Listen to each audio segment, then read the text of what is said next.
Oh, brilliant. Okay. So thank you very much, everyone, for joining us on a sunny but not completely shower-free Friday afternoon for our monthly Need get-together. The recording has started, so if you want to come off of screen or come off of microphone, here's your chance. And the reason why we do these recordings is for people who can't quite time it with their lunch break.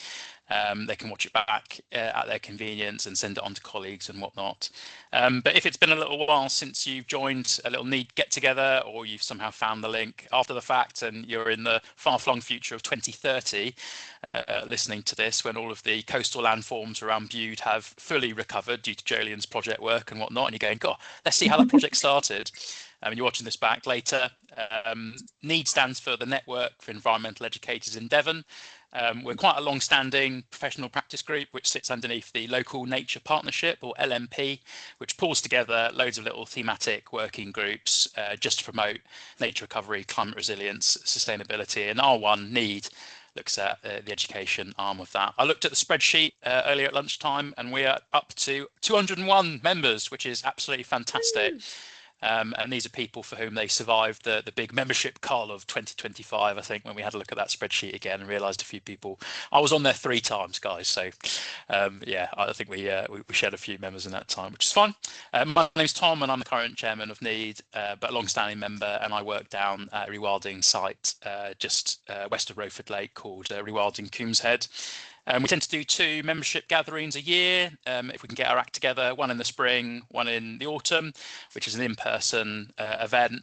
And we're very kindly propped up by NEED members who it's within their gift to offer up a venue and host us for a day. But there's always workshops and key speakers that we pull from the NEED membership in that time. But to keep the conversations going in between those in-person events, we've got our monthly webinars, for which we're joined by Jolyon, who very kindly has been press ganged in by me after we met at University of West England, I think, earlier in the year. So nice one, Jolyon. Thank you very much. But we've also got our newsletter that Alex puts out together. We've got a little WhatsApp and Facebook group. Yeah, just to keep our conversation going. If you want to ever do one of these webinars and you've managed to evade me and Alex scooping you up, do get in contact with one of us. They tend to be about an hour slot, which gives enough time for the wonderful update that everyone's got up their sleeves, but also a little bit of networking and conversation and the Q&A, in the second half, which is fantastic. Just a little date then to draw your attention to, and I'll put it in the chat, is the 21st of September, which is our next in-person membership get together at my place, Rewilding Coombs Head in West Devon. So we've got about 400 acres there or thereabouts of wild Devon. So we've got wild boar running around, beavers chopping down trees and things like that. And I think we've got 60 tickets on that, Alex. Is that right to say? So I've raised my hand to say that I checked earlier, and I think we've only got 10 left. Damn. Okay. Right. Okay. Well, I'll put it in the chat, and go ahead, Ella. Trying to just do the applause. Sorry. Just a one-handed applause. That's it. Yeah. Hey ho. And Ella, of course, hosted us at Rosemore not too long ago, and the get-together is always a great calendar highlight for us all, which is fantastic.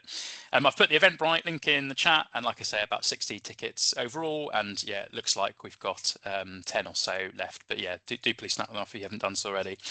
And without further ado, I'll introduce Jolyon, who works down, would you believe, at a place called Cornwall, which I hear is outside of Devon, but we're very pleased to have him along. We had somebody from Somerset present it in the webinar, so yeah, we're not that choosy, Jolyon, and you're amongst good friends and colleagues here, mate. So no worries. But we met at the Geography Southwest get together, which is always great for fellow quadrat throwers to meet and work out what we've all been getting up to and whatnot. And I was really intrigued by Jolyon's project, and like I've said a couple of times, it's something that I just never really seen before. The approach of working with schools and young people, and yeah, I won't burn your powder for you, Jolyon, but yeah, interested with that.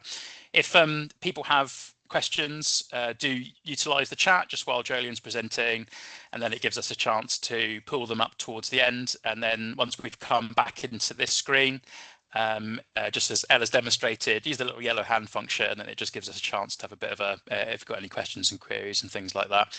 And of course, Jolyon, if you do need to dash, and we don't need to use the full hour, that's absolutely fine. It's always good to have just a bit of a chin wag. And I should mention that's when we will stop the recording. So if anyone's got any more informal stuff, going back to that water butt conversation, we can do that off the recording. But yeah, without further ado, thank you very much, Jolyon, for joining us. And yeah, looking forward to it. Thank you, mate. Brilliant. Well, thank you very much for having me. So just to let you know, I live in the historical capital of Launceston, which is very close to the borders of Devon, which I think I put in my bio means I can put the cream on first. I'm close enough to the border to get away with it. Right, so I'm going to do a share screen for the presentation. Let me know if you can see that. Yeah, perfect. Brilliant. Let's make sure it goes one slide to the next. Brilliant. Okay. So yeah, well, thank you for having me. My name's Jolyon Sharpe. I'm the project lead on the Making Space for Sand project, which is something that Cornwall Council are hosting. I mean, the full title of the project is Building Community Resilience on the Dynamic Coast by Making Space for Sand. Doesn't really roll off the tongue, which is why we call it Making Space for Sand for short. It's funded through something called the Flood and Coastal Resilience Innovation Programme, which is effectively EA managed, DEFRA funded. So we have I'd love to say when we started the project, it was around £6 million. It's a lot less than that, thanks to salami slicing year after year. But we have an amount of money with which we are learning about coastal processes. Why? Because you need to understand sediment dynamics to understand whether you can actually make space for sand. We're working with Cornwall Wildlife Trust to survey dunes. Why? To better understand their health and condition, and to use it as a means by which we can engage with communities about dune health, integrity and importance of dunes as a nature-based solution. We're working with the Cornwall Community Flood Forum as well, and they provide a very important function of community engagement. Now, I would love to say I started on the project at its very beginning. I kind of jumped in as a project lead when a business case had already been submitted, and there were things from my perspective, you know, in a project that's already been agreed that was lacking, and education was one of them, if I'm honest with you. Now, I'm not an educator. My background is coastal management. It's what I studied at university. It's what I delivered in a role before I got this job. So not including education, I thought was a bit of a chink in the armour. However, there was very little resource that I had to recruit an officer to lead on that. So we had to do things slightly differently. So there's a very long rambling intro. So what am I going to be on about in this particular presentation? Well, I'll start off with a little bit of what the challenge is in a very broad brush. How Coastcraft happened. I'm going to, a bit of a spoiler, beer is required, I think, to help lubricate the machine. What's it all about?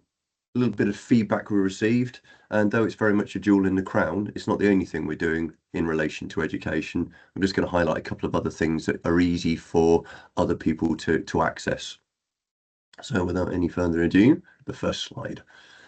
So this little chart you can see on your screen is tidal gauge data from Newlyn. Now, we're quite lucky in that they've been collecting tidal gauge data for a very long time now. Let's say roughly about 100 years. We've got 100 years of data. And what you can see from that lovely line is, yes, it goes up and down like tides do, but what you're seeing is a gradual incremental trend of tides rising. Effectively, you're seeing in that graph sea level rise, and it's something you can see. It's not something that happens instantaneous. It's something that happens gradually over time. Now, again, I think it's important to highlight this is looking back. We're not looking forward yet. We're just looking back at empirical data that already exists. We do something very similar when it comes to global temperatures. Slightly different wiggly line, but lots of different sources. But what we're seeing is something that starts off relatively low and gets a little bit higher. Is there a correlation between the two? Absolutely there is. But again, this is looking back and not forward. Another visual I always like to use are climate strikes. I'm sure you've seen these before, but I'll probably get this slightly wrong, but it's the average temperature for each year against the average temperature of the whole period that you're looking at. Again, we're looking at roughly the same time period here, but we can see things from a Cornwall perspective are getting warmer and warmer. And I imagine after the summer we've had, and there was talk about an El Nino summer next year as well, we're going to see deeper reds at this end of the the right end of the spectrum with this visual as time goes by. But all of these are really valuable in showing that we've seen change. But what's going to happen in the future? Well, we don't quite know. We're not very good at this reducing our carbon footprint thing. We all do our own little bit, but we haven't got a fully electrified fleet of cars on the go everywhere. And there's all sorts of talk about oil fields. I always use the bathtub analogy with this, and I think the way to stop carbon production is to turn off the tap. Our approach, unfortunately, still, sorry if I'm going off on one here, using the bathtub analogy, we're still filling up that bathtub. That's all of this carbon we're producing, and it's overflowing. And our solution currently is very much putting cups around the bathtub. That's how I see it. We're not really dealing with the source of the problem. We're just dealing with the impacts of it. Anyway, that's me going off on a slight tangent. But we can see that there are various different scenarios that we could see in the future, depending on whether we reduce our production or not. And of course, if we don't, we will see sea levels increase, along with a number of other impacts. And I always kind of think the coastal communities are very much at the soggy end of the lollipop. Yes, climate change impacts on everyone, but when the seas are rough and the rain is falling, they have a double impact. They're kind of squeezed between a rock and a wet place, in effect. But there are a multitude of different impacts. And I think that the coastline of Cornwall is very vulnerable to that, as is the coastline of Devon. So I've showed you a whole bunch of lovely charts and graphs there. Some of them are probably quite difficult to understand. And actually, one of the challenges we have is how we share messages. And I do work with the University of Plymouth. They're a great bunch, but they talk in a slightly different language to most people. That kind of academic talk with equations and maths is quite often quite confusing, difficult to comprehend, and actually sometimes it's where you lose the audience before you've even started talking. If you throw around an equation and a big word or two, you've lost that crowd. And some communities we've spoken with, when you start talking about LiDAR surveys, a hand will zip up and they'll be like, well, what's LiDAR? What are you talking about? So we have to think about the basics and talking about things in a very accessible and understandable way. So there's a bit of a challenge. We also need to think about how enthralled and exciting our message is. If it's not very exciting or interesting, you lose your crowd again. So we need to think of a creative way of getting a message across in a way that's interesting, that keeps people engaged. We also need to think about a message that's thought-provoking. We want for people to think about, well, okay, I've done this, I know this, but it's kind of well, so what? We need to try and make sure that people make a connection. We also need to try and think about the accessibility of our message. We want it to be accessible to pretty much anyone, anywhere, ultimately. You don't need special facilitation. And most people have technology nowadays. We can't be everywhere all at once. So we need to be thinking about something that's accessible at home or at an event, in a classroom environment. And finally, we've got to think about a message in a way that's fun. You want people to be, learning through fun is critical, in my opinion. So you've got to make them want to learn. In fact, it's almost what you want them to do is get them to be learning as you cheat. They think they're playing. What they're doing is learning. So yes, so these are all things we wanted to try and consider with the messaging of what we ultimately developed. There are other things we need to think about from a logistics perspective as well. I mentioned, I'm not an educator. It's not what I do for a living. I probably don't have an in-date check even for going into schools. So there's an awful lot of things you need to think about when you go. Is it DBS checks? I think it is, isn't it? Yeah, I don't think it's even in date anymore. So there's lots of things we do need to think about. And just logistically in Cornwall, I'm not going to ask you to put hands up, but just from a Cornwall perspective, how many schools are there?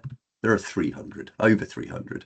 So there's quite a lot. So if I did want to go into a school, unlike Father Christmas, who can deliver all of the presents in one night and one day, I don't have that skill set. I don't have that magic dust. So I would almost, if I wanted to visit every single school, that would effectively take an officer a whole year to do. So I don't have the resource to do that. The other thing you've got to be mindful of is I've mentioned that Making Space for Sound is funded by DEFRA and EA. It was a 5-year project. It comes to an end in March, so not long left until looking for a job. But critically, you've got to be mindful of the legacy of projects, because it's great to have a great resource that goes into schools and educates, but once that project finishes, so does that facilitation tool. So we wanted to think about something that had a bit of a legacy benefit, and also we need to think beyond the borders of Cornwall. If I'm honest, we need to be thinking about the challenge nationally and indeed internationally. You know, that there is a problem with coastal change and coastal erosion and how we manage that, but we need to be thinking about how we can share that message with a broader audience. So just to give some context from a school perspective, how many schools are there in the UK? I mean, this is a Google search I did. It's probably slightly out of date now, but there's over 32,000. So just puts into scale. Look, so we want something that we don't have to do. We want something that anyone can pick up as a product and effectively use and learn from a kind of Cornish case study. So how did Coastcraft happen? I mentioned a moment ago equations. And what I have here is a short equation as to how it happened, how Coastcraft came into being. And a lot of it, I think, well, it highlights the importance of a water cooler conversation, if I'm honest with you. You can go to, you can listen to conferences and go to conferences and listen to presentations, but often it's that informal conversation you have that really makes things happen. So it all started off at an event called Flooding Coast, which is all about coastal practitioners learning about the latest in flood and coast innovation. So I had the good fortune to go to this event. At this event, the Environment Agency was showcasing a game they had developed, and that game was called Rivercraft 2. I think they showcased the previous Rivercraft 1 the year before. Now Rivercraft 2 is a game built on the Minecraft education platform. Great game, but it does have one limiting factor in it. It's a task and finish game. Once you've played it once, you go back, it's exactly the same game. Now, being a bit of a gamer, I like a good computer game. The longevity of a game is relying on you wanting to go in again and again and again, or it being open world and you being able to choose your own adventure. So once you played Rivercraft once, really, you probably don't want to play it again. Well, that doesn't really help when it comes to education, when actually repetition sometimes can be quite an important thing. But anyway, I saw the game for the first time and thought, do you know what? I like this. It's a really good idea. At the same time, the Environment Agency was showcasing some amazing visuals that they developed for Bude, which is in North Cornwall. Now, the visuals they created were very photoreal. They're not aerial photography. It is effectively a photoreal 4K image of what Bude will look like over periods of time if we don't do anything about sea level rise and coastal change. And within the suite of images, which are all based on a really good model of coastal change, they had what could happen if we invested in a dune system, where you see a slightly different future. I thought it was a really good visual, and almost from my perspective brought something that maybe Rivercraft 2 didn't into a conversation you might have about coastal change. So it resulted in me at the event having a conversation or two in the pub after the event with a number of colleagues, co-workers, officers in the EA about, well, wouldn't it be nice if, or couldn't we do this? And ultimately it ended with me meeting with somebody in Microsoft at the event and a senior manager in the EA and the program lead on Making Space for, not Make Space for the FCRIP program, and them saying, look, Jolyon, if you've got the time and capacity and resource, you're in an innovation program, do it, do something. So what we did is we kind of mix up all of the ideas that we had into a great big Sharknado, and hey presto, about a year or so later, we ended up with a computer game called Coastcraft. So Coastcraft is built on the geography, on the national curriculum, based on largely the geography specification. It's a game that's built in principle with Key Stage 3 in mind. However, you can use it with Key Stage 2 students in years 5 and 6. And actually you can use it with adults and grown-ups as well, if they really want to play the game. What I would say is when you get much younger than, I don't know, 9, and some of the terminology in the game gets a little bit complicated. So, you know, you can play it, but you may not get the full benefits of the game. The game, I mean, there was a huge amount of work that went into developing the game. I'm not going to bore you with procurement and creating a wireframe for the game and articulating that and developing that. That's not particularly very interesting. What is interesting is some of the gameplay of the game, which I'm going to show you in the next few slides. The game was soft launched or put on the Minecraft education platform last June. So it's been a year and a half on there, but it wasn't really launched until last September. So it's been running live on the platform for about a year now. I would love to say I did it all on myself without any help, but that would be an outright lie. We had all sorts of help and support to make the game happen. First and foremost was Making Space for Sound. I have colleagues and co-workers that I've worked with just to get some support. Also, and critically, Blockbuilders. Now, they're a community interest company based in Brighton who develop educational gaming and predominantly on the Minecraft education platform using Minecraft. So very niche, very niche, but they were the experts we needed to build the game because there's an awful lot of programming that goes into making something quite simple on screen happen. We leaned also on the support from the Geographical Association. The reason being is we needed to make sure that we weren't just creating a great game. We need to create a great game that linked with the national curriculum and the geography specifications. They were critical in making sure we brought the right terminology and language into the game and set things at the right level. The Environment Agency, they're a big machine, much like local authorities. And within the Environment Agency, there were digital specialists, educational specialists, geomorphologists, coastal advisors that gave their time into sharing their experience and knowledge to make the game as good as it could be. So a huge amount of investment of time and effort. A few trips to Bude with numerous people to make things happen as well. And I can't overlook the importance of working with schools in the development of the game. So we were fortunate enough to work with Windmill Hill Academy in Launceston with years 5 and 6, and with Sir James Smith School in Camelford and Bude Haven Community School in Bude with students in years 7, 8, 9 and 10. Now, the purpose for taking it into school is to see if it worked, really, but also between the four walls of this conversation is to get the students to break the game. We wanted them to really put the game through its paces and see if there are any glitches or issues so that we could basically sort them out. Did they break the game? Absolutely they did. There were some students that were very well versed in the world of Minecraft, and break it they did. It also gave us a really good opportunity to see what the students were learning from the game, and if there's anything we really needed to emphasize within it, so they got a much broader educational message from it. So that was invaluable, and you get to see some feedback from some of the students later on in the presentation.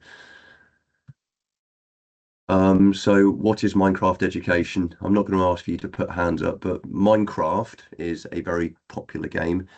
It's an open world game, very blocky graphics, but don't let that fool you. It's a very complicated game where you can build pretty much anything you want with resources in the game. My kids love it. In fact, my kids spend ages watching people on television playing Minecraft. They get as much pleasure from that than playing it themselves. But it's an open world game where you can, in an open forum, build and interact with other players. It can be quite exciting and it can be quite scary at times, especially when you're being chased by the various monsters in the game. Now, Minecraft education is slightly different in that it's a controlled, safe and secure environment. Yes, it's a platform provided by Microsoft, but it's one where you can't interact with lots of other people. And the games that go onto the platform are heavily vetted. They have to go through a number of checks and balances to make sure that they are appropriate and safe for the platform. So what that provides is reassurance that your product, the game, is one that ticks all of the Microsoft boxes, because what they don't want is anything that would reflect badly on them or their product. And just to give you some examples, I wanted to integrate the Cornish flag into the game. Could I do that? no, you're not allowed any flags on any of their products. Now, at the time, I thought that was ridiculous, but let's bring that into context. Let's imagine I wanted to put the St. George Cross flag on the game. Now, imagine when we developed that game, that flag had a slightly different meaning. It has an altogether different meaning now. So you can understand the impact of having a flag could have on the game. So there's certain things we couldn't do. I would say, however, we did manage to get a number of Easter eggs into the game. So if you're familiar with Bude as a location, we have made reference to the Bude tunnel within it, and we've got certain little safety messages we've also integrated into the game as little Easter eggs. So anyway, I digress again. Effectively, Minecraft Education is a great platform, and it provides that legacy platform that when the project is gone, it will still be there. And we built quite a good relationship with Microsoft, where they're knocking on our door saying, "Well, we want another one at some point, please." So it's a great platform that means we've got that longevity. What's really nice as well is the platform is used by over 40,000 schools internationally, and so it's a great way of getting that message not just to schools in Cornwall, but to schools everywhere, because yes, the message is critical wherever you are. So the structure of the game, when you start the game, there's a little bit of introduction using a Minecraft version of those Bude visuals, but then you get to learn a little bit about erosion and erosional processes. The first mini game is based on something that's happened in real life, and you get to move the storm tower that's located on the cliffs of Bude, and you get to pick it up and very simply move it back 250 meters or so, which is exactly what the people of Bude did a couple of years ago at great cost. So it's a really good living geography type project, and it's a good way to familiarize yourself with some of the game controls. The second mini game is all about dune systems. So within this game, you get to speak to an ecologist called Emily, who actually in real life is a real life person. This character is based on a real life person. No, actually, we tried to do that with a lot of the characters in the game. They're all real life people. So in this game, you put a windbreak in front of a dune system to help trap sand, and then after that, you plant marram grass in the dune system. And following that, you have to start removing the invasive plants that have managed to get into the dune system as well. But the whole purpose of this mini game is again to familiarize yourself with the controls, but to also learn about dune succession, plants and animals that live in dunes, and the challenges there are associated with dunes. So it's really important to plant some of those seeds about nature-based solutions early on. Why? Because nature-based solutions aren't necessarily a strong point in the curriculum. More often than not, it talks about hard engineering heavily and light touch to things like sand dunes as a nature-based solution. Once you've completed the two mini games, you go into the main game, and the main game is really something you can play again and again and again. Within the main game, you interact with non-player characters, NPCs, and there are lots of NPCs that have a different interest in the location of Bude. Some of them are interested in plants and ecology in dunes, some interested in beach safety, some interested in tourism, some interested in business and economy. They've got all sorts of interests, and they are asking you within the game to invest in the thing that's important to them. So you have a range of options of things you can invest in, and your action or inaction of the things you decide to do will change the landscape at the end of each epoch of play. So each phase of play, it will result in changes. So things, you have to make a very careful decision about what you want to do. But the way in which a game is developed, you can take lots of different approaches. And when we've spoken to students and said, right, what are you going to do? We have had them come back with different ways. We've had students come back and saying, I'm going to make the best future possible. And other students going, no, I'm going to do nothing. Then I'm just going to focus on hard engineering defenses. And after that, I'm just going to focus on soft engineering approaches. And then I'm just going to focus on tourism. And then I'm just going to focus on. So they had a very methodical way of playing the game. And that's the beauty of the game, is you can go in and try lots of different ways of playing it. And what you will end up with is a slightly different iteration of the map as a result of your actions. Why do we do that? Well, it created a nightmare for us in building the wireframe of the game, but it makes it replayable again and again and again, which is what you want to have. It means that students can play at their own pace, and it means that also they can test their own theories and put them into action. I mentioned that you have resources to do things. The sad news in the game is you don't have enough resource to do everything. So you really have to think about which actions you want to deliver. And when you run out of tokens, you have to jump forward in time. It takes a while for the map to load, but whilst it's loading, it's influencing and changing what the map looks like.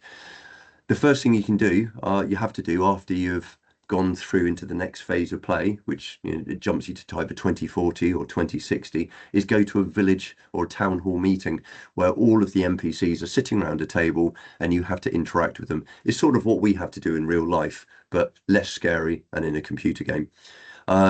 It's a really interesting part of the game because the NPCs have to give you feedback that's non-threatening, that's non-challenging, that will indicate whether they're happy or sad or satisfied or dissatisfied. How do we want to score that? Well, ultimately we rely on a sustainability score, and we've basically instilled that into, you can see the bar chart on the far right of the screen. Your actions or inactions will have an influence on the economy, the environment, or society. And what you're trying to look for is as balanced a score as possible, hopefully. Well, that does depend very much on how you want to play the game, of course. Some people are saying, well, I just want to try and make as much money as possible for the local people, and they'll see how challenging that is without thinking about everything else. So ultimately, the game is about thinking about sustainable coastal management in a nutshell. Additional resources. Now, some people are very familiar with Coastcraft and the mechanics of Coastcraft and all of the language, but not everyone is. So as part of the game, we've created a lovely resource pack, which can be found on the Minecraft education platform website. It can be printed or just put on a tablet, and it will help the teacher or the facilitator understand the challenges, links to the mapping and everything we've got in the game. Some lovely visuals of a succession of dunes that we created, where it links to the curriculum. So it's a really nice resource pack that anyone can pick up and use and get a little bit more confident about using Minecraft. What we found in the classroom environment, interestingly, is a lot of the students are very familiar with the mechanics and the controls of the game. The people who are more unfamiliar are the teachers. And when you look at the teachers, generally the older teachers are those who are less familiar. There's a whole cohort of younger geography teachers that we've engaged with who have grown up with Minecraft, and this is very intuitive to them. But it is very interesting when you look at how people work the keyboard.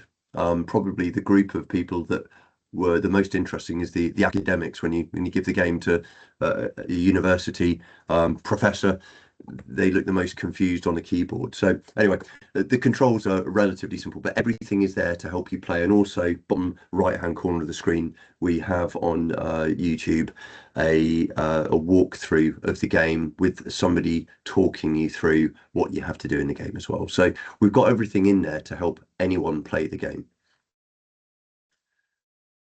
Why does it matter? Why do we want to have this game? Why is it important?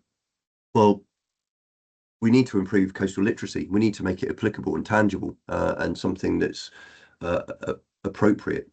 Coasts are dynamic. They are ever changing, and this game is a way of showing that things can't stay the same. You can't maintain the coastline of yesterday indefinitely. It's impossible to do that. So it gets the player to understand that change is natural, and how we manage a coastline to those changes is the critical thing.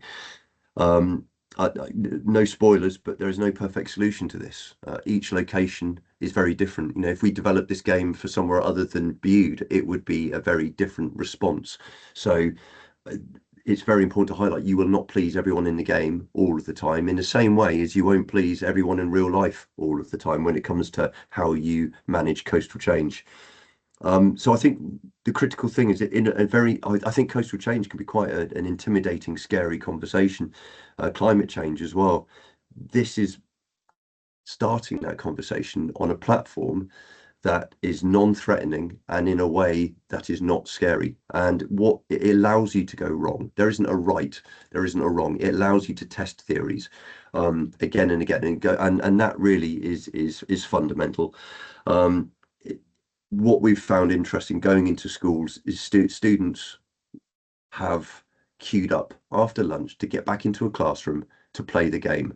I'm not sure how often that happens with a typical geography lesson, but it's that kind of sneaky learning. So it's really making geography exciting and interesting, and improving coastal literacy in a way that hasn't really been done before.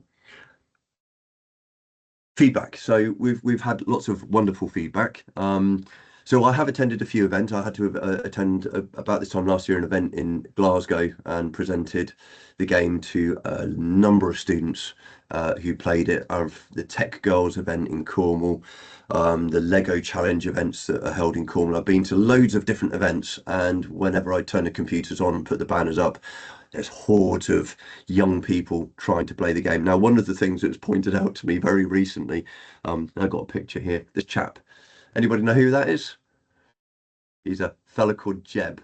Now, Jeb is one of the creators of Minecraft. Jeb has a misfortune of looking a tiny bit like me.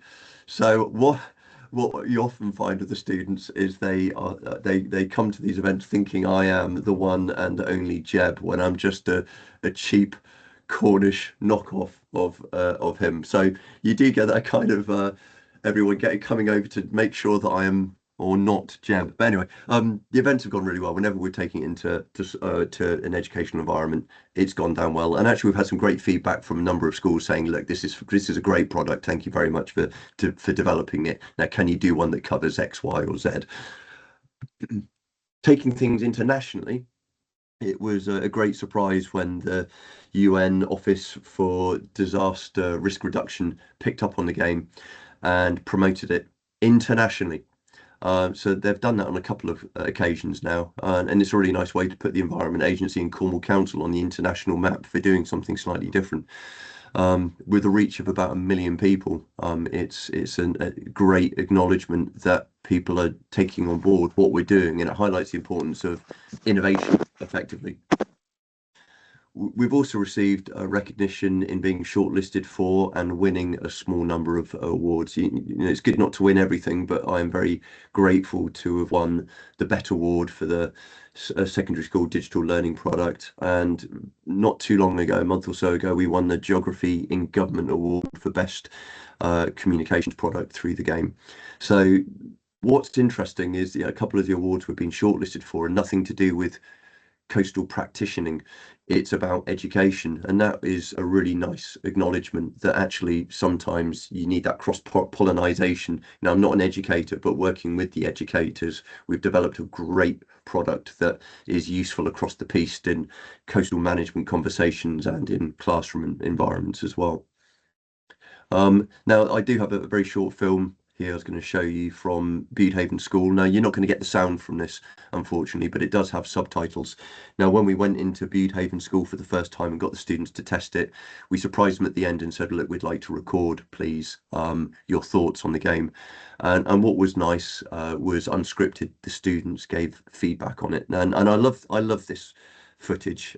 It sounds better than it looks. You're not going to get the full effect of it, but the students you are going to be seeing are of mixed aged and mixed ability. They're not the A-star students, and what they learn from the game is slightly different. But you can see from what they're saying that they felt it was a positive learning experience. So I'm just going to play this, and I'm really sorry you don't have the sound, because hearing the students is far better than just reading about what they say. But I'll just run that now.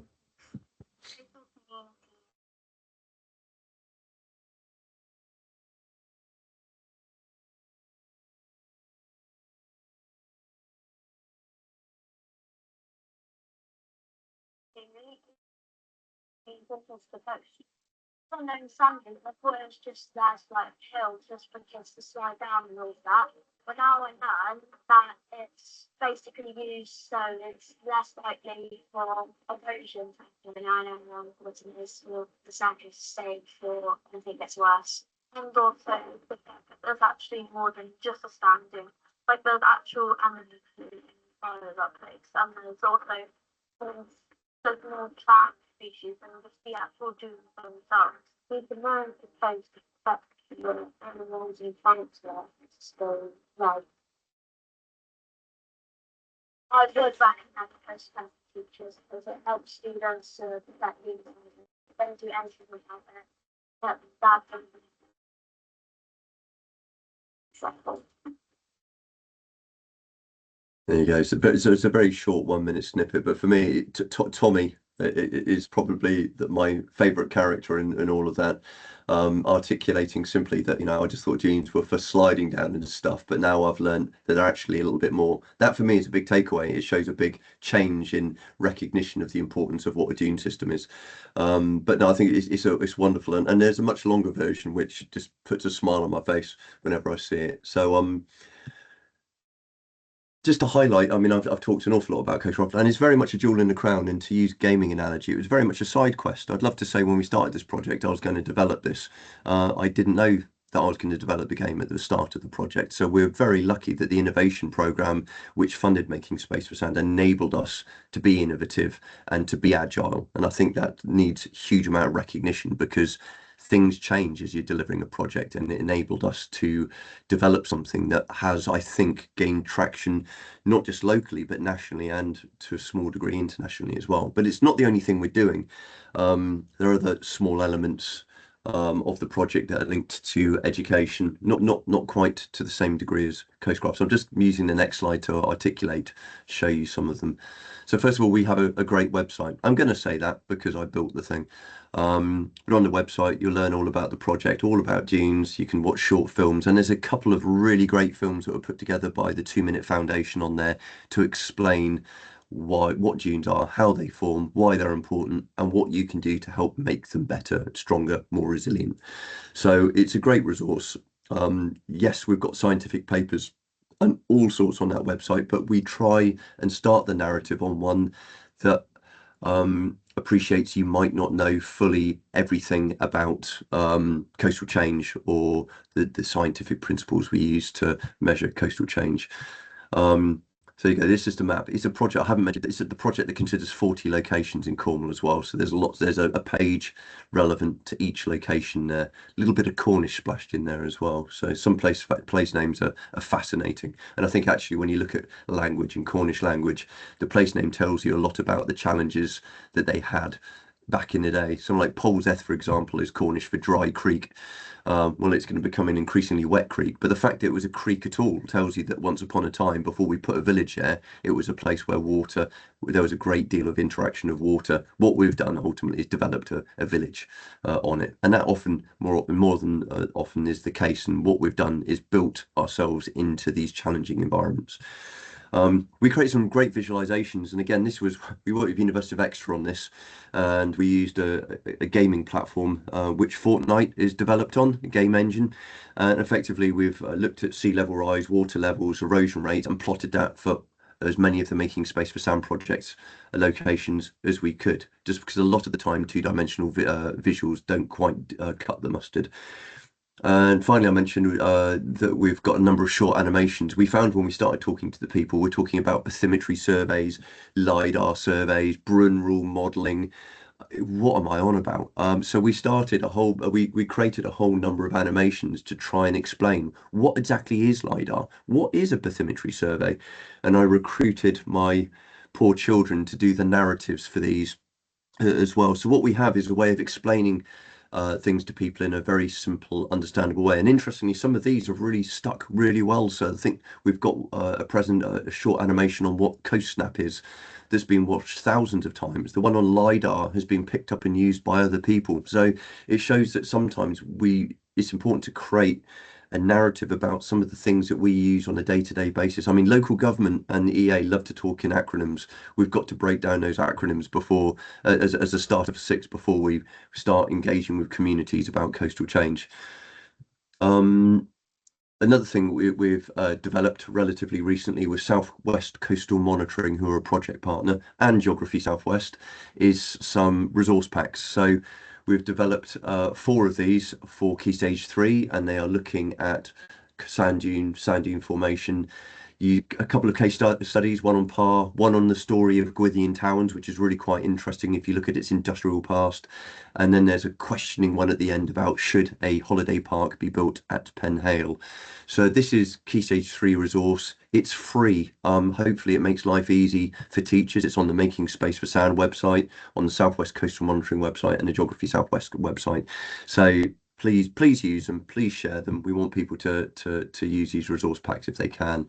And what's next is we're working on a geography set of geography resources next. So these should be ready hopefully by mid-September. And then we're jumping on to the A-level resources, which will be hopefully done before Christmas. So that is the end of my presentation. I shouldn't have overrun. I think it's been about 30 minutes or so of me rambling on. So that's the end of my presentation. Happy to take any questions if you have them.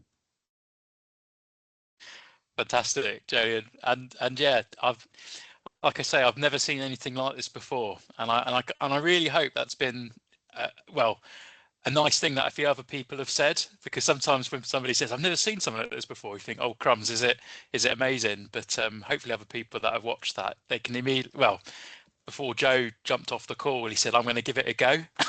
Yeah. And I know Good. Joe's got a couple of young daughters, so yeah, I'm sure they'll be playing it as a family later.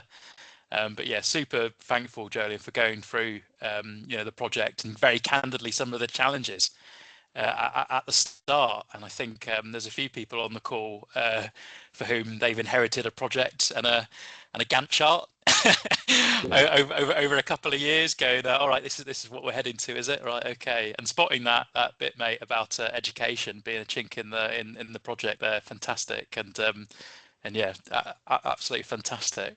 I've got a couple of questions and things, but does anyone else have any sort of questions or observations to sort of yeah, go ahead, Ella.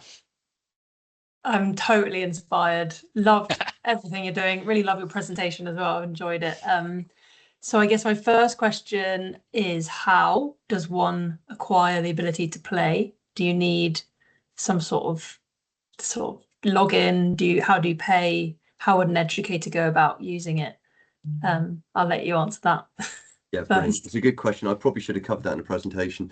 So it's not as straightforward as simple maybe as it would first seem sometimes, but I found so in some schools, if you have a Microsoft 365 account, you have access to it. Not all schools operate off the Microsoft 365 platform. So if they have a Google setup, then they do have challenges getting in there. But effectively, if you've got a Microsoft 365 account, you can just log in. Teachers can just log in and play. And we've gone into some schools where that's exactly what they've done. They've just put in their password and they can access the platform. It is effectively an app. It's a game that you download. So you do need to download the Minecraft education app. Once it's in there, there's a library. You can explore the library for the game, or you just type in Coastcraft in the search bar and there it is. It pops up and then you just download it and then you can play it. So you need that Microsoft 365 account. If you want to access it at home, you do need to purchase a license. And I've done that myself. Actually, I did try and get Cornwall Council to arrange a license for me, but it was so fiddly to do that because of computer safeguards on the council computer system that it was easy for me just to do it myself on my own personal computers. A license costs about £25 a year.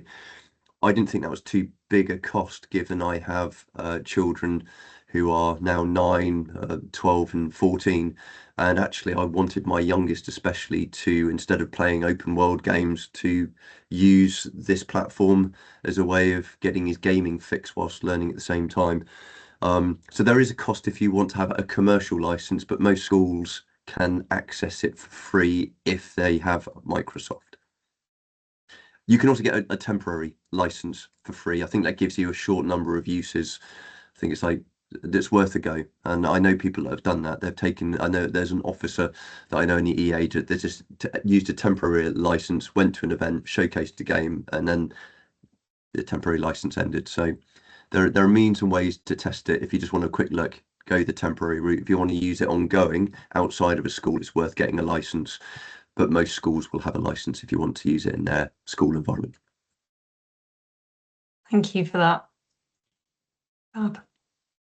Good question, Ella. And I think I've even seen it pre-downloaded on some laptops and computers. Yes. If they're like a Dell customer, I think it's already Wow. there alongside, you know, Word and Publisher and stuff like that. So Yeah. it I'd say it's worth adding actually within schools. It's very interesting how sometimes the school policies influence whether they can use it. So some schools have got Minecraft education, but they only play it in after-school clubs or lunchtime Sure. clubs. Other schools don't. They've got a blanket. No, we don't get gaming isn't education. We don't do that. And other schools are like, oh yes, we use Minecraft all the time. So you get a really mixed bag. And what you find is from the conversations I've had with teachers, it depends on school to school rather than academy to academy. There were some schools where there was a classroom where each student had a computer. There are other schools we've been to where literally there are 2 computers for a whole class of 30 students. So there is a huge amount of inequality to access. But the challenge we've got, it's very difficult for us to manage that. What we've developed is a product. What we can't engineer is the school environment where that product can be used by everyone all of the time. Yeah, there's only so far we can go. Sure. Yeah, fair play. You mentioned task and finish game, and I liked all the little litany, you call them Easter eggs of like gaming terminology and stuff, and I'm sure the children enjoy it. And you should, as Ella said, you should really lean into your lookalike. I thought that was you when you put up that photo. Like it's you. I love it. I love it. But yeah, the Oregon Trail from the 70s. Have you ever seen like an emulator of that, Jolyon, where it's the Oregon Trail is an educational game that simulates the hardships of the Oregon Trail, teaching players about history, geography, and decision making. And it's a real miserable experience. So it's your classic like 8-bit sprite animation, walking from right to left across the screen. And it's got some really punishing game over scenarios, Jolyon, like your wagon has bust a wheel. Here's 3 options. Good luck. And it's like one of those choose your own adventure things. And I think it's one of the, in gaming culture, one of the most pleasing game over screens. You and your whole family have died of dysentery. Game over. Brilliant. I'm sure that's not happening in the Bude Tunnel in Coastcraft, but the idea of going back and trying things again, having survived the town hall meeting, and you haven't moved the post office back 300 meters. You know, it's quite. I'd be that kid, I think, Jolyon, to go, I'm going to be the worst coastal engineer I can, and I'm going to create an apocalyptic scenario for, for North Cornwall. Tom, that is the approach of most boys in the classroom. Is I want to see it at its worst, and actually from that there is learning from that, because once you've seen it at its worst and what score you get, then you can go, well, what happens if I do a little thing here, and what happens if I do a little thing there? And that is very important for the thought process. And what we found was really, once somebody's played it a few times, all of a sudden they start using the terminology with the questions. And a real highlight for me when I was testing the game with my daughter, who at the time was in year 6, she came up to me once. I was like, can you just play this game for an hour and then come back and let me know? I'm not going to tell you how to just play it.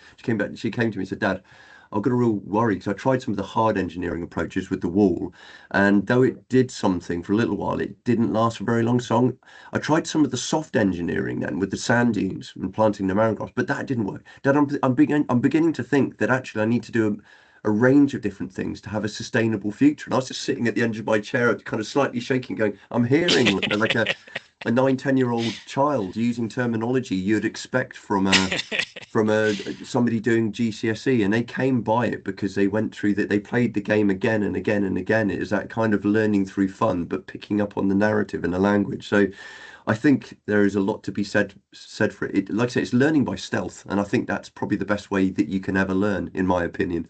That's the way my brain works. Is if you can make it interesting and fun, then all of a sudden learning is fun. Not everyone's built for a classroom environment, and we did have feedback from teachers. There was, one lovely example of a student that was quite disruptive in the classroom environment, and the teacher came back to us and said, we played Coastcraft, and that student was engaged the whole time. They were quiet and they were engaged. They didn't need supervision. They didn't shout or swear or throw anything. They thought they were just having fun, but they were learning. And that for me is like, wow, this is great. This student who normally hates the classroom was in a classroom loving it. that's a win. And for me, what I really hope in the future is that I will, when I'm slightly older and grayer, I'll be at an event somewhere and I'll hear a young geomorphologist, coastal geomorphologist go, I got into this because I played this game when I was younger called Coastcraft. At that point, I'll know that my mission is complete and my job is done. Amazing. Cheers, Julian. Go ahead, Martin. Just a couple of quick observations. Yeah, I thought the observation of the original creator of Minecraft is very uncannily similar as well. We're doing a sort of a kind of a project that might take a branch direction. So we're looking with architect students and digital creative students doing digital twins of buildings. So they're doing internal LiDAR scanning, they're doing external kind of LiDAR and land use and things like that.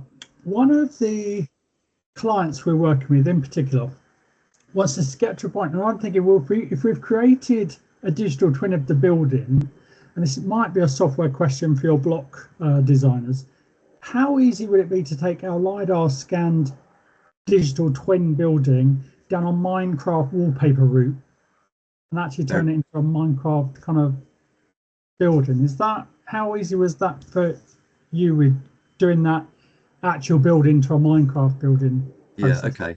It can be done. What I would suggest, go and if you get a chance, have a look at the Minecraft education platform. And I'm going to use the example of the Welsh government. They've mapped a number of the Welsh castles, and you can digitally explore all of them. What's nice about Minecraft is it's about blocks, and those blocks are all to scale. If you know what scale you want to play with, you can build anything on the platform. And the way that we did it, just to put it very simply, is they had a GIS map, the guys at Blockbuilders, and they dropped blocks on a GIS map with contours and everything. I went, there you go, there's Bude. It's not the right colour. We need to make sure that the beach bit is yellow and the grassy bits are green and the towny bits are brown and grey. They can use a town map to get a lot of that colour. They also went to the sites with cameras and they recorded everything. So within the game, you will see, I think there was a slide where I showed you the lifeboat station. That was built by their Blockbuilders, effectively. So it is to scale and very similar to the lifeboat building that you would see if you went to Bude. The same thing with the beach huts. Everything has been built and bespoke. So if they can do it for a landscape, they can definitely do it for a building. And I know for a fact that Blockbuilders have done it for buildings. So it's entirely possible and doable. And you can, with it, once you've built your footprint, you can either use it just for exploration, or you could build it for modification. So as part of your experience, students could build an extension or make changes. The one word of note I would give is, if you have too much creative freedom, what you find is students will build an awful lot more than you'd expect them to. And that's one of the challenges we had in the game, in that one student, when we wanted, again, this was something that came off the game when we tested it in the schools. Initially, we had this thing called Build Back Better, and we wanted it from a flood resilience perspective. There was one student that dug underneath all of Bude, made a great big cave, got some different materials together, created some TNT, filled this whole subterranean cave full of TNT and blew the whole thing up. So it wasn't Tom, was it? It wasn't Tom. It sounds like no. Yeah, so it's the sort of thing that he probably would do, I would imagine. But no, I'm going to give 100% to the student who did that. But it meant that we're like, actually, if you give too much creative freedom, then what you find is, we found that students were getting lost in the Build Back Better game, doing things they shouldn't, than they were going back in the game and trying again. So if you were to look at something where you're modifying a building, just make sure it's like Lego. You've got limitations, only so many blocks with which you can build something with. Build a move. Brilliant, thanks for that tip. The other one I was going to point out is really nice to have multiple solutions to the result, and then that combination of, we love working through with our students that there's not just a follow this path and you'll come to the end and everything will be fantastic. There's an element of failure in it and something not working, and then having to go backtrack a bit and repair a bit and change a bit and then go in a slightly different direction. And that, as I say, is really where the creative magic kind of really starts happening, because they start reinventing their own version of a solution, and that's really good. I love to see that in this platform. Absolutely. I think the critical thing within the game is all about transitional adaptation, and I think those are critical words. I will use a really poor analogy of a lifeguard hut. If you want to put a lifeguard hut in a position that's going to be safe in 150 years, you couldn't do that now, because that lifeguard hut wouldn't be able to provide beach safety services because it will be too far from the beach. Yeah, so you need to think about sometimes rolling things back incrementally, and sometimes that really plays an important part. So the whole purpose of the game is actually sometimes you're thinking long term, sometimes you need to take things in steps, and that I think is a critical part of it. Is the perfect solution of tomorrow doesn't happen all at once. And there is no, I can tell you, the game could carry on going.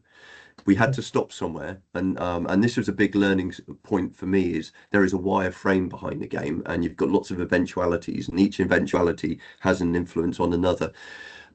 The wireframe behind this game is huge, and I can remember when I mapped it, I was like, there's hundreds of different outcomes, guys. I probably missed some, and when I gave it to the guys and the game developers, they put it in and threw it in for all of their machine, and I went, no, you got every single one, Jolyon, well done. But so what I would say, if you're making a game like this, learn from my mistake. We had a couple of other eventualities as well, and then we wanted another jump, but it ended up with thousands of potential outcomes. If you build it too complex, you can't teach it very effectively. So we had to really constrain it so that it was effectively a 40-minute lesson, not a six-day epic. Yeah. We're not creating Skyrim here. We're creating Coastcraft. Yeah. No, brilliant. Thank you. Amazing. I think there was a geographer that attempted to map the logic behind the rivers in Skyrim. A really interesting Venn diagram crossover there, Jolyon, of a gamer and a geographer going, is there a logic behind the flow dynamics of these rivers? Do they all flow towards Whiterun and go over the waterfall and whatnot? And the outcome? Yeah. Forget about Coastcraft. We're getting on to the important stuff now, Tom. Quite right. Yeah. Maybe after the call we can have a bit. Yeah, that's another one. We'll carry on this conversation after the meeting. Yeah. Go on, rescue us, Sarah. Have you got a sensible question? It's not so much of a question, but I was just going to say that it's really interesting and see how like Minecraft can teach, like be educational as well, because a lot of my friends at school played a lot of Minecraft, and I would have loved to have this, and I think it would have been a lot more engaging than the different geography lessons that we would have had at school. I guess a question would be, has anyone played the project and then you've seen, like, similar to an eco group at school, has it inspired any action within like a local school to go further? That's a really good question. One of the challenges we have with the game is once it's on the platform, we have very little control of or understanding as to the impacts of the game. I would love that information, but it's not collected by Microsoft. And when I go to Microsoft, say, can I have some data, please? They're very careful with what they share with me. And it's one of the strengths of it being on the platform, because you've got all of the safeguarding associated with that. But it's one of the weaknesses. So what I have not heard from any school directly that the game has had a positive impact on what they do at their school, I'm afraid. Maybe that will take some time to come through. So who knows, but I do know there are some academies that have and that in Cornwall that have picked up on the game and are now using it, but largely to teach in a slightly more interesting way than, I mean, the way I see this is it's a cheat code. I'm giving a geography teachers a cheat code here. If you want to have your students entertained and to teach them geography as a treat, use this. Here it is. This will give you 2 mornings. You know, if you're good at the end of the week, students, we can play Coastcraft. They think they're having an afternoon off. In fact, they're learning about geography. So I'm giving them something that hopefully makes their life a bit easier. But no, unfortunately, Sarah, I would love to give you some tangible examples, and I can't. Yeah, I want to see more of it though. I think gamification of education is the way forward, and that's just from my perspective. It as a young person, it would have worked for me, and I think if you can make make it interesting. And I think the one thing I didn't mention, I probably should have, at the end of the game, there is a career space where you get to meet geomorphologists, ecologists, archaeologists, lifeguards, lifeboat crew, apprenticeships for the EA, and you get to speak to these characters and find out a little bit more about what, you know, how they're linked with Coastcraft and what opportunities there are. Why do we do that? Well, I can remember when I was in secondary school, as I liked sport and I liked geography. That was pretty much it. And what came back to me from my careers advisor was, well, have you thought about being a geography teacher? Which I didn't want to be. So what we want is for students who play the game to understand, actually, if you're into geography, you could be an ecologist, you could be a coastal manager, you could actually be a games developer. There are lots of options out there. Explore those options. So I think that's again, it's a little Easter egg that we put in at the end, because we want to open people's eyes to actually geography is the start of what could be a very exciting career in something.